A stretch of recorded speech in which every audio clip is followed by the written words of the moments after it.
Yeah, I'm usually 90% conventional and then 10% jumbo FHA VA. But right now, I'll do any loan I can. I will figure it out. And where do you get most of your business? Realtors or past clients? Realtors in database. And that's why I'm going to talk to you guys a little bit about the database because we've all been screwing that up pretty bad. Yep. It's amazing. I've been calling pretty much all of my clients right now because they just switched here from guaranteed rates, so I have a reason to call. Please hold while I try to connect you. Amazing. You know, I mean, most people just, I'm from Israel, so I have family over there. Most of them ask me, "How's your family?" And it's very touching. Yeah, how is your family? They're fine. I mean, my family's fine, but again, it's I feel terrible calling them and say, "Hey, I haven't talked with you in like 5 years." It's like, dude, what the fuck? Absolutely. And y'all tell me when we want to, I'm assuming we'll give everybody to 9. Well, I'd say 9:35, but I'm an impatient man. So we'll see. Between now and 9:35, I'll start talking.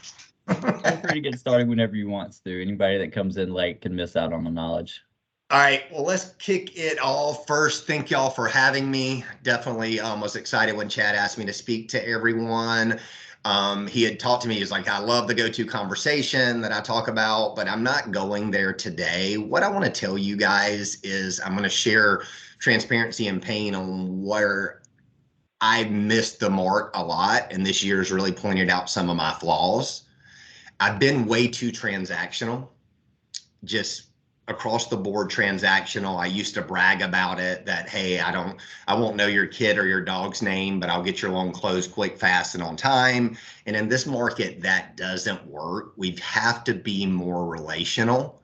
And the big thing I'm focused on right now that I think we're all missing the mark on is I think we kind of let our clients know that we would want their referrals. And I don't think we do a good enough job letting people know how much we need their referrals. Everything we do is about getting referrals. And I think we've gotten too far away from that. So I want you guys to really start thinking about your scripting and your conversations to make sure we're letting them know it. It's not just, Oren, I want your referral. I need your referral to keep my business running. And I'm going to work super hard to give you more value than anyone else, but we got to really do a good job of letting them know how important it is. So for the guys on the screen and girls on the screen, raise your hand and if you think you do a good job with that. We missed the mark, right? When I first started, I would go to a restaurant, and if I liked the waitress, I'd leave a card and let her know I work by a mortgage company and I work by referrals, and I just got too far away from that. Like I'm working on scripting right now, and someone asks me what I do, I want to say, hey, I work in a referral-based business. And I want them to just understand the referral thing. The mortgages is just what we do, but the referrals is what we need, and we just got to get better at letting people know that. And the assignment I'm going to give every one of you that I want you to do in the next 2 weeks, y'all have to call everybody that referred you last year with a sincere gratitude call. And you have to call every loan you closed with a sincere gratitude call. And that's what I'm working on. Let me see, I'll tell you guys right now. I'm going to close 192 units, and I've received, scrolling through my lead tracker right now,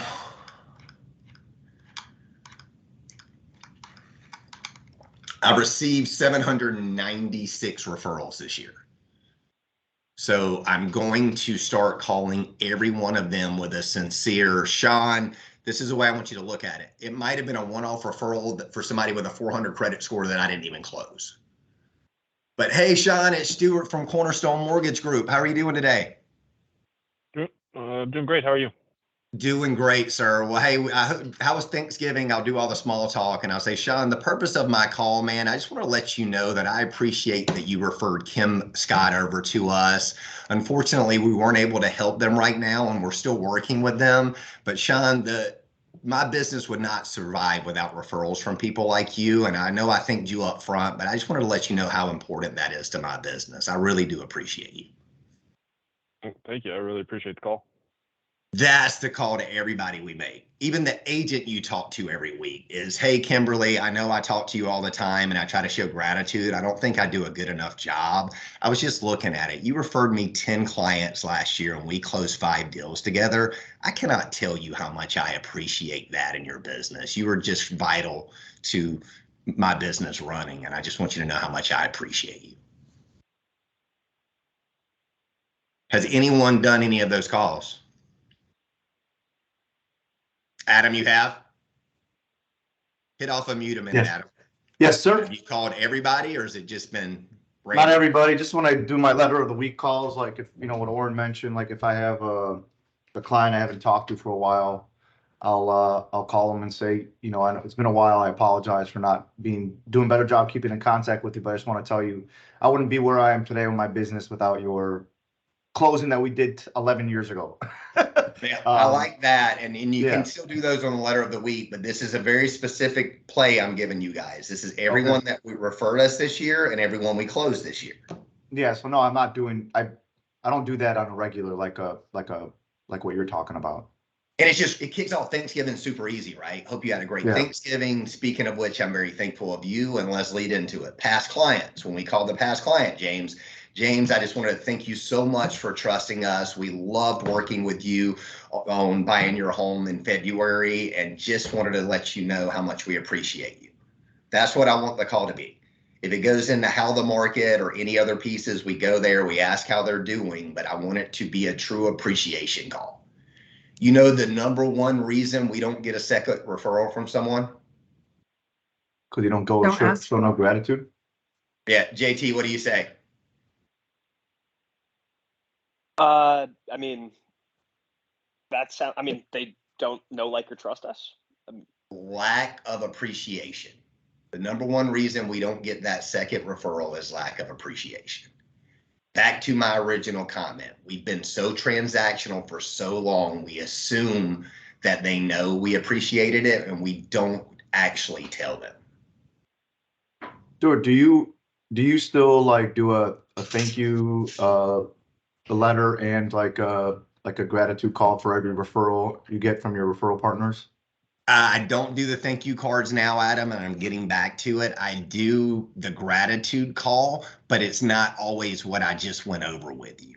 It's kind of like, it'll be from the agent, thanks for referring August over. Let me tell you what's going on. Like, I want to lean into the gratitude more and just let them know how much we appreciate it. They could have referred that person to anyone, and I don't think we show enough appreciation.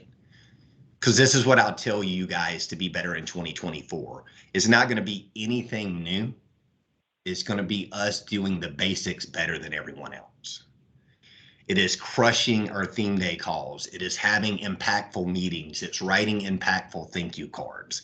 I've started paying attention. I get a lot of Thanksgiving cards. The ones that are pre-printed where they sign their name, I throw in the trash and don't think twice about them. The one where it's chicken scratch that says something personally about me, I save them on my desk. There's checking the box and there's building the relationship, and we're checking the box way too much. If you guys do a greatness tracker, if I could truly grade it, I bet it's dog shit. I bet you fill the boxes instead of build the relationship 70% of the time. I'd rather see you have 5 good conversations in a day than 20 boxes checked. Because this is the way it works in a super busy market. If you've ever seen my phone burner stuff and all the stuff I got known for, like, I was proud. I called 100 agents every Monday, and I used to say, I don't even care if they answer. I'm just going to drop a voicemail. That does not work in a market like this. It's got to be relationship building stuff. Like, to the point where I still use phone burner and I use Jungo, but the time between calls for me is probably 3 to 5 minutes a lot of times right now. Because I'm going through their record, I'm looking at my notes, I'm pulling them up on social to find a way to connect. I want this call to be impactful. And that's different than me just hitting speed dial to check a box and say I made my 40 calls and moving on. What do you, if you mind me asking, like, questions as you go, what do you feel is what are you seeing the main reason why? Because like when you did that presentation, like on phone burner on us, like we all, the whole Lubin group and myself, we all implemented it right away, or for me implementing it right away, which took about 3 to 6 months. Yeah. But we implemented it, and then, but yeah, I mean, we're all seeing this shit. But what was this aha moment that you saw? You're like, okay, this is not working anymore, and I have to pivot. I just knew you could they don't have enough referrals, right? Like, again, if it gets back to rates drop and everyone's got business, I'll go back to that technique at some point, because when there's a lot of deals out there, I just need my name in front of enough people and I'm going to get business. Right now, everybody has a very few amount of referrals to give, and they're going to give them to the person they're connected to, right? If you just drop my phone burner strategy and you never talk to them and leave a bunch of, go-to conversation voicemails, it's better than doing nothing. If I intentionally get them on the phone and see that their kid plays travel sports and my kid plays travel sports, and I lean into something they care about, I'm going to go higher in their mind on the relationship scale. It's less transactional and more relational. We got to let them know that we care. And in order to do that, I'm getting so much better in Jungo on taking notes. Because before, guys, if I call 100 people and just the way my personality is, I don't remember shit. Like, you might tell me something super important. If I'm not taking notes and intentional, I forget it. The next time I talk to you, I miss an opportunity to ask how that remodel went. How did your kid do at that tournament? How was your trip to Hawaii? Like, little personal stuff that we need to do. And that's why the all about you stuff super important right now too, right? Because there's different levels of a conversation. So if I have a business partner call me, I trust them, we do business together, they maybe do a go-to conversation. So the first level, they do the call that all salespeople do. Hey, how are you doing? How are things going? Do you work or play? That guy sucks and it's going to lose my business. The second person calls me with a go-to conversation. I like them. I still get business to them. The third person pays attention and knows that I play a lot of baseball right now with my son. And that person's like, hey, man, I saw you guys just had a tournament. Looks like y'all won. That's awesome. Tell me about it. That guy just elevated himself above the other two because he went into something I care about. And it's the same thing with like the whale hunting. Like, I'd rather spend 2 hours researching someone and make a really good call versus what I used to do is just load a list in phone burner and call and try to make it work. Spending that extra time with the triangle of trust. How can I connect with this person? Who do I know that already knows them? Do I have something in common with them? That's the way we've got to be looking at it right now. Other little things, you got to realize your personality, where I'm usually just go, right? And one thing I realized that I'm working on fixing right now, I try to be so efficient. Sometimes I'll try to jam a call in when I only have 5 minutes. I'm never going to do that again. It ends up being a horrible call for me. Like, I'm literally calling them and within 5 seconds trying to rush them off the phone. Take time to call them when I can actually talk to them. And then I'm trying to not be the one that hangs up anymore. Because if you ever talk to me, I'm probably going to be the one that cuts the conversation short 99% of the time. Now I'm even getting comfortable with uncomfortable silence, right? Like, just ask enough questions till they let you go instead of you letting them go. Oren, you have a question? It's more of a comment for the people that are cross country. If you go into LO1, because we have a system over here, it's called LO1. We can do the auto dialer. You have place that you can add custom questions as know your contact as you do the conversation. In that way, it'll keep you more organized. Yeah, what I'm doing, Oren, and I learned this from Jay Flag. So there's 2 ways to get an all about you form. The first way is the way I've always done it, and it's wrong. I usually just send it to them and get them to fill it out. The way to get an all about you form is I've got it built into my CRM now, a whole section. You get it over time. You check in, you answer a couple of questions on a call, you answer a couple of questions on a call, and you fill it in while you're going in relationship. That's a better way to get an all about you form from anyone. All right, I've got time for you guys, and I want to kind of make sure I answer your questions. So let's do a little Q&A right now before we move on. Who has questions around any of this or questions outside of this that you want to bring up to the group?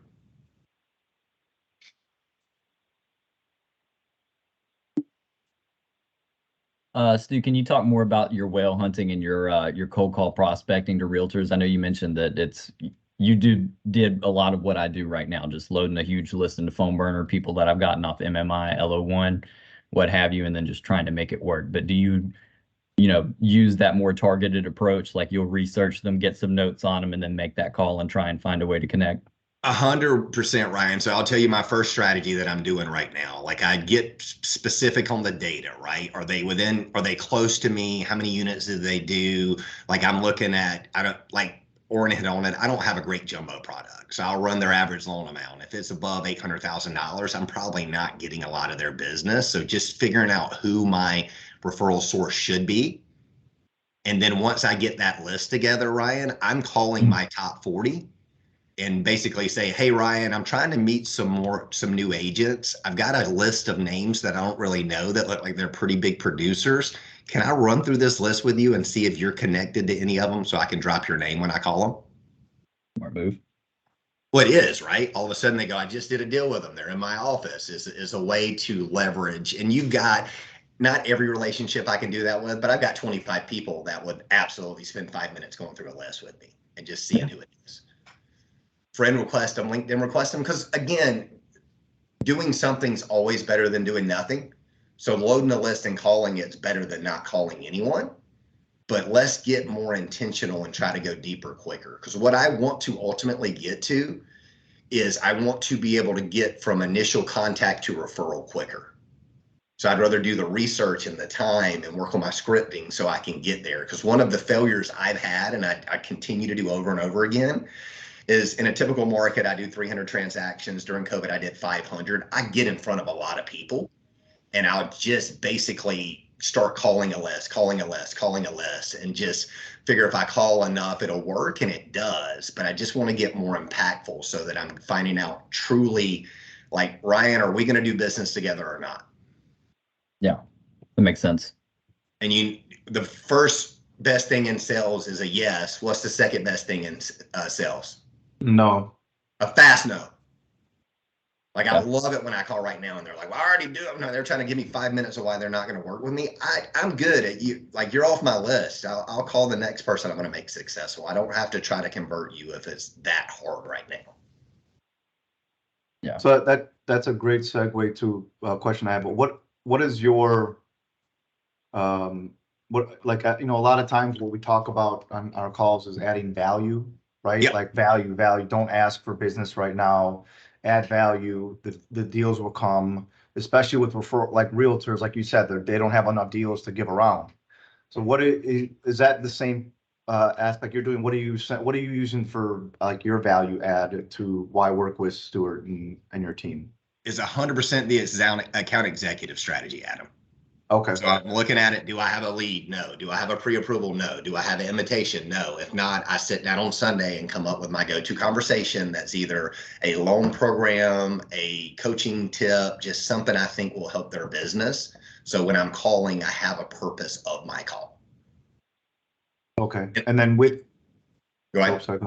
And then when you let's say you get a new account and it's like I partnered up with a big team that has, good, they have other partners, but I'm in there, I'm getting deals from them, but I want to continue to grow that. Are you doing like meetings with them once a month? Are you doing some coaching, doing training? What's some of the other value adds that you're giving besides account executive strategy? There we go. So I give a lot of books. So if you ever come to my office, I've got a book cabinet full. Like I'm giving out excellence wins right now. 10x is easier than 2x. If I read a book and like it, I do that. So I typically right after the meeting, I give them a book. I'll give you guys a quick, easy way, because I think a lot of us mess up where we chase that first meeting so hard and get it, and then our follow-up sucks. For listing agents, we call them for 4 weeks during the process and the loan closed and our follow-up sucks. So what I do within my phone burner and Jungo account is anybody that I have hard traction with goes into my top 40 on Monday. And to answer your question specifically, they're in there, right? Like I know I want to convert more of their business. And when I use phone burner, I use the pause and preview. So when your name pops up, Adam, I'm literally going, in Jungo now, I've got last thank you cards, last gift, last met, last referral, like everything I need to know. So I'm going to get in front of you literally as much as humanly possible. So if I can set a meeting once a month, any 2 weeks with value, I'm going to do it. But every Monday I'm looking at that name, and my honest answer is I don't call every agent every Monday, because if I can't find a reason to call, I don't want to be annoying. So I might go through at that point and go, I talked to Adam last week. I know he's slow. I know he's spending a little time with his family. Not a big reason to call him. But at that point, I might pop into his social and see if there's something going on that I can just shoot a quick text. Hey, I know you're spending time with the family. It looks like you guys just went ice skating. My kids have been wanting to go. Where did y'all go? Just something that I can connect with them on. And if not, I'll skip it that week. So usually my top list is a every other week call, unless I've got a new lead, an updated pre-approval, or a deal in the pipeline with them. So that's what it is, right? And then if there's other people in there and you look at the data, see how much of it you're actually getting. You're going to know if you're in relationship or not, right? If they did 20 deals and you got 2, your foot's in the door, but it's just your pinky toe and it might get chopped off pretty soon. Like, how much of the business are you actually getting? Got it. But besides realtor partners, I know, Chad, we've talked a lot about doing other doing like other prospecting with divorce attorneys, probate attorneys. Are you doing any of that, or is it all just? This is my truth. I've tried it. I chased divorce attorneys for 6 months. I chased financial planners. I'm going to spend all of 2024 focused on agents in my database. Like you guys have probably heard, I'm leaving the core as well. I won't be in there anymore. I still love the program, but like as I look at it, Monday, Tuesday, Wednesday have always been my favorite days. And then Thursday and Friday I've done okay with. I'm going to get really good at my Thursday calls and VIPs for right now. VIPs, I'm still going to have a VIP list, but for what it's going to be for me is honestly a lot of the core people I want to stay in touch with, or people that I don't get direct business from, but I want to stay in relationship with. But it works if you work the program. I just know the quickest way to business for me is real estate agents in my database. And I know my database I've not done a really good job with because I've been so transactional. So let me tell you what I do for my database, and it's continuing to get better. So everyone, you guys are all familiar with the core, right? Y'all have done some version of it. So y'all do the 30-day call after closing? Like the first payment call, or just 30? Yes. Yeah. First payment call. Raise your hand if you don't do the first payment call. Okay, so Kim and JT, you're missing the boat completely. Everyone will call a client while they're waiting on a paycheck. When you call, when you already have the paycheck, you already set yourself apart from 70% of the other salespeople out there. There is a great book called How to Never Lose a Customer Again. And all the research they've done is no matter what industry you're in, you have 100 days after they use your product or service to make them part of your raving fan clients. So after reading that book, we now do a 30, 60, 90-day call. Mm-hmm. I do the 30-day call. My LP2 does the 60-day call. My LP1 does the 90-day call. In addition to that, for years, I did a custom cutting board at closing. A year ago, I changed that, and it cost me a little bit more money, but I'm okay with it. Now, 30 days after closing, they get a welcome mat. If you guys have ever seen my 10-step process that Oren mentioned earlier, we created step 11 that says, welcome to the family. And they get a packet that goes out, and that's 30 days after closing.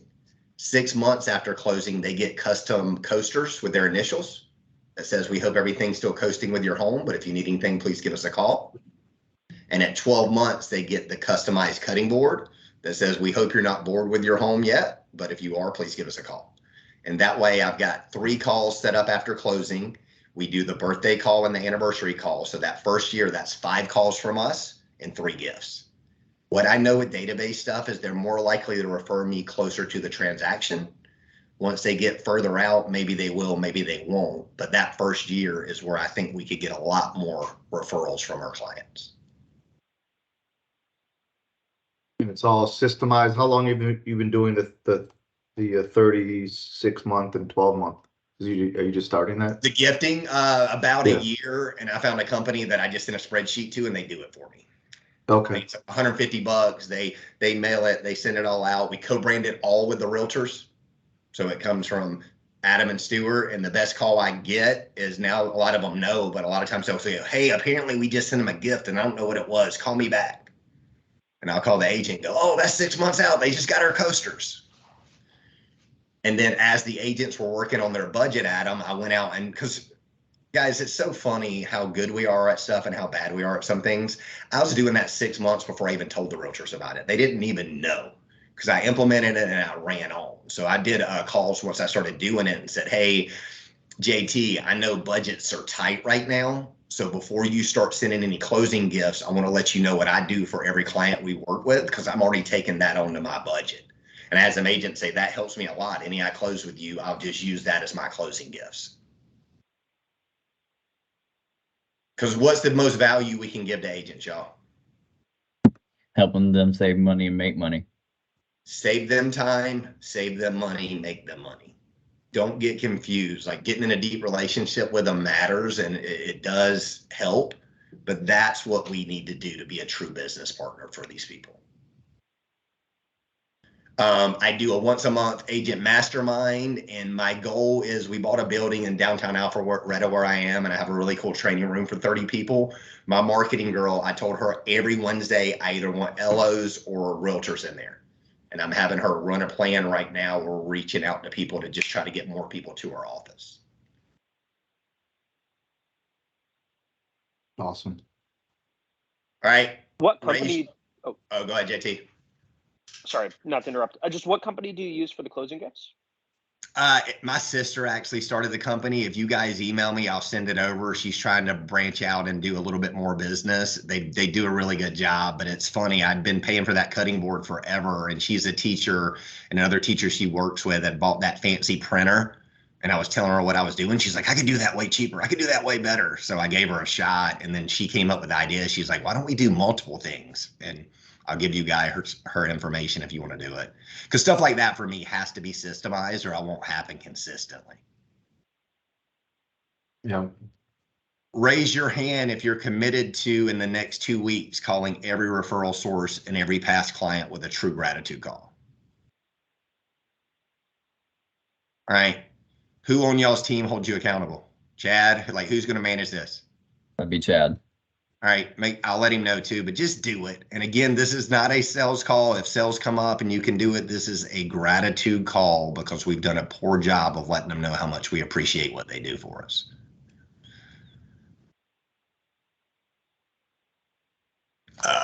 Somebody's asking what my email address is. Can somebody get them my contact info for me? Yep. Ryan, you'll get it. Yeah, I got you. All right. Any last minute questions before I let you guys go back to crushing it? Kimberly? So when you're the 36 month and 1 year, are you giving a closing gift like the day of closing? No, Kimberly. And the reason being is I think that one gets lost in the shuffle. They're trying to wire money. They're trying to move. I've taken some nice gifts to closing that I think is probably a pain in their butt because it's another box they have to move. I think once they're settled, and this is the truth, right? All I get to my house usually is bills. So if I actually get sent something, it makes me excited. So one of probably the first gifts they get at their new house is something from us. Last thing I'll let y'all know that I'm working on, and I'm not perfect yet, but go back to closings if you can. Like I got away from that because I'm too big and I'm too important. But for us, the buyer and seller sit together at the table. So it literally is my buyer, my buyer's agent, and the listing agent. Like I've got to get back to doing it.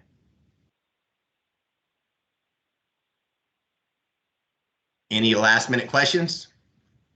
How's your mindset right now? Better than it's ever been, Adam. Like I truly am. We needed a reset and a cleanse on how we were doing business. It's going to push a lot of the weak people out of the business, and it's going to make the true professionals step up their game. Because I'm even so much more involved with my clients. I forgot how good it feels to really get to know them and be involved with them. Because I've always spoken to them, but it was robotic, right? I had a script of what I was going to get in and go over and then move to the next thing. Like I've been really focused on my pre-approval calls. So Wednesdays for me, I've always done, but for years, my pre-approval call was just calling people my team couldn't convert. They either didn't get the app or they didn't get the docs. Like I was just going through who didn't y'all pre-app, and that's who I was chasing. Now I'm literally making sure once to twice a month, I'm checking in with the people that are looking for homes and talking to them about the market. And I'm starting to use that to get more CCRs, right? Okay. Yeah. Yep. That's Great book I Right. just read. If y'all want to read, it's called The Comfort Crisis. Got it from Josh Sigmund. Pretty much says we're all pansies this day and age, and we need to step up and be tougher. Super cool book. So if you want a little motivation reading over the holidays, is a good one. you said Josh Sigmund wrote it? No, he's the one that gave it to me. Oh. And told me. He probably gave it to me 3 years ago and told me to read it, because if you followed him on Facebook, he did the rim to rim and the rim to rim to rim. It's all because of this book that says we got to do bigger challenges now. And I just finished it and it's phenomenal. Oh, what's it called again? The Comfort Crisis. All right, I'm going to let y'all go. Everyone do me a favor and find a way to make fun of Chad about something in the next week for me. That would just make me happy if you would give him a hard time, because That is so easy. yeah, I know. Wait, just make sure y'all do it and get him. But thank y'all for your time. I hope everyone has a great week.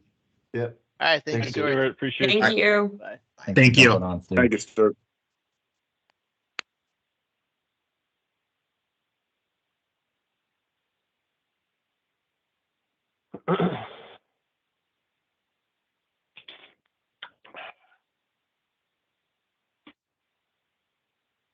My numbers are gonna be very go over because I haven't done very many.